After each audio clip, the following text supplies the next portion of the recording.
I bought my house 3 years ago in a quiet suburban neighborhood, thinking I'd finally found my little slice of paradise. The area was beautiful, but what really sold me was the overgrown backyard. Most people saw weeds. I saw history waiting to be uncovered. Every weekend, I worked on that garden. I planted rare flowers, restored ancient stone pathways, and even unearthed an antique fountain hidden beneath decades of vines. My grandmother once told me stories about a Victorian estate that stood here long ago, and I always suspected my property was part of it. To me, the garden wasn't just landscaping, it was a living time capsule. But apparently, the HOA didn't see it that way. One afternoon, I came home to find a bright red envelope taped to my front door. Inside was a letter that made my stomach drop. Greater than, your landscaping violates community aesthetic standards. You are hereby fined $5,000 and ordered to remove all unauthorized modifications within 14 days. I was furious and heartbroken. I'd poured my soul into this place, and now they wanted me to destroy it. The next day, I marched into the HOA board meeting.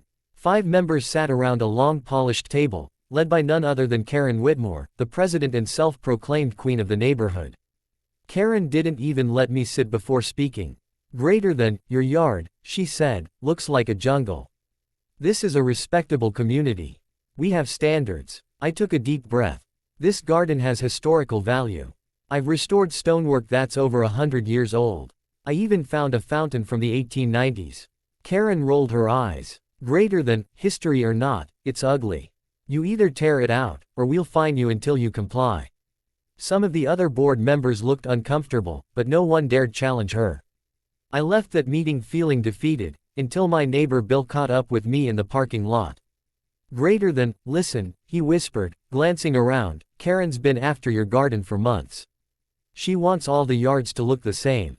Perfect grass, perfect hedges, no exceptions. That night, I sat on my porch, staring at my garden under the moonlight. I thought about all the work, all the love, and all the history buried beneath the soil. I wasn't going down without a fight. The next morning, I gathered every photo and document I had about the property and went to the local historical society. I showed them my findings, the fountain, the old stone paths, the rare plant varieties. The lead historian's eyes lit up. Greater than, do you have any idea what you've uncovered? This isn't just a garden, this is part of the Anderson Botanical Estate. One of the last surviving Victorian-era gardens in the county. My heart raced. Greater than, can you help me? I asked. She smiled. Greater than, oh, we're not just going to help you. We're going to protect this. Part 2, the $500,000 twist, approximately equals 750 words. 2 days later, I was woken up by the sound of cars pulling up outside. I opened my door to find city officials, news reporters, and a small crowd gathering around my property. Karen from the HOA stood there too, clutching her clipboard and looking smug, at least until the city's historic preservation officer stepped forward and addressed everyone. Greater than, ladies and gentlemen, we are proud to announce that this property has been officially declared a protected historic landmark. The crowd gasped. Cameras clicked. I nearly fell over. The officer continued. Greater than, this garden is an irreplaceable part of our city's heritage. It has been appraised at $500,000 in historical value and will receive full protection under preservation laws. Karen's jaw dropped. What do you mean protected? Greater than, it means, the officer replied firmly, that no one, not even the HOA, has the authority to alter, fine, or interfere with this property without city approval. The look on Karen's face was priceless. Within hours, the news spread through the neighborhood. Some neighbors came over to congratulate me, while others, the ones who loved their cookie-cutter lawns, just glared from afar. But the best part came a week later. The HOA sent me a letter. This time, instead of a fine, it was an apology. Greater than, Dear Mr.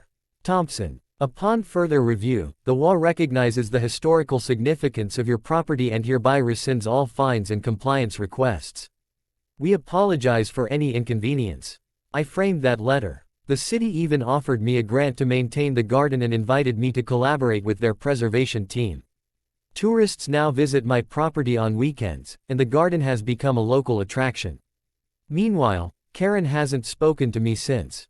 I hear she's still bitter that she lost control, but honestly, I couldn't care less. Standing by the fountain one evening, I thought about how close I'd come to losing everything.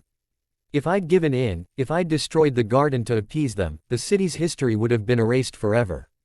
Sometimes, you just have to stand your ground, because you never know when your passion will turn into something priceless. Final takeaway. What the HOA saw as ugly, the city saw as historic.